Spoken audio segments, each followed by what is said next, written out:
Left my husband behind, laughing at his unrealistic goals, thinking I had found someone better. When I returned, a CEO answered the door instead. He chuckled and said, "Oh, you're the one who gave up on her? She's more successful than ever, and you're just a memory. Sign these." I was married to Marcus for 5 years. We lived in a small duplex in Evansville, Indiana. I worked full-time as a dental assistant. He was always trying to start a business. Said he was building something that would help small businesses keep track of clients and money, some software thing. I didn't really get it, and to be honest, I didn't care. I just knew it didn't make us any money. He used to work at a garage, but he quit to focus full-time on his startup. That was the start of the downfall. After that, I was paying the rent, the bills, everything. He was always on his laptop, coding or drawing things on paper. He stayed up all night, slept in late, barely even talked some days. I asked him to get a job. He said, "I just need more time." I gave him time. I gave him years. But time didn't pay the light bill. And then I met Aaron. Aaron came into our office a few times. He sold dental supplies. He was smooth, always smiling, always making jokes. He wore nice clothes, drove a nice car, paid for expensive lunches. One day he told me I deserved more. That hit me. I didn't even tell him much, but he could tell. We started texting, then calling, then meeting up after work. At first, I felt guilty, but after a few months, I didn't feel much of anything. I looked at Marcus and saw a man in pajama pants eating cereal at 2 p.m. talking about launch strategy. One night I came home and told him I couldn't do it anymore. "You're chasing a dream that isn't going to happen," I said. "And I'm tired of living like this." He just looked at me and asked, "You found someone else?" I didn't say yes. I didn't say no either. He nodded slowly and said, "You're going to regret this." I left 2 days later. Aaron helped me move. I thought I was leveling up. Better man, better future. We moved into a place in Louisville, just over the bridge. New restaurants, better nightlife, fancier everything. I thought I made the right choice. But Aaron wasn't really rich.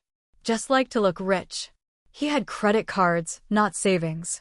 He talked big but didn't deliver. After the newness wore off, he started getting impatient with me. He didn't want me around when I lost my job. Said I was dragging him down. I packed a bag and left. For the next year, I bounced around. Temp jobs. Cheap apartments. No real stability. My family helped here and there, but I couldn't tell them everything. I didn't want to hear "we told you so." I didn't talk to Marcus. I figured he'd moved on. Maybe he was still stuck on that dumb idea, or maybe he'd finally gone back to being a mechanic. Either way, I didn't think about him much until I came back home. It was my niece's birthday. I had a few hours to kill, and for some reason, I drove past the old duplex. Curiosity, I guess. But when I got there, I almost didn't recognize it. The lawn was clean. New siding. Windows replaced. There was a new sign at the gate that said Civex Systems Headquarters. I just stared. Civex. That was the name he used to talk about, like a pipe dream. He had it written on notebooks and saved in files on his old laptop. I used to roll my eyes every time he said it. I pulled into the driveway. I shouldn't have, but I did. I rang the doorbell. A man opened the door. Clean cut. Suit. Probably in his early 30s. Looked like money. He looked me up and down and then smirked. "Oh, wow," he said. "You're Rachel, right?" I froze. "You're the one who gave up on her?" he asked. Then he laughed, a short, quiet kind of laugh. "Man, this is awkward." What is this?" I asked, still trying to understand. "This," he said, stepping back and motioning to the house. "This is Civex Systems. Marcus's company. He lives upstairs now. CEO. Just closed a multi-million-dollar funding round. But he's in Chicago today. Big meetings." I just stood there, speechless. He went to a side table and came back with an envelope.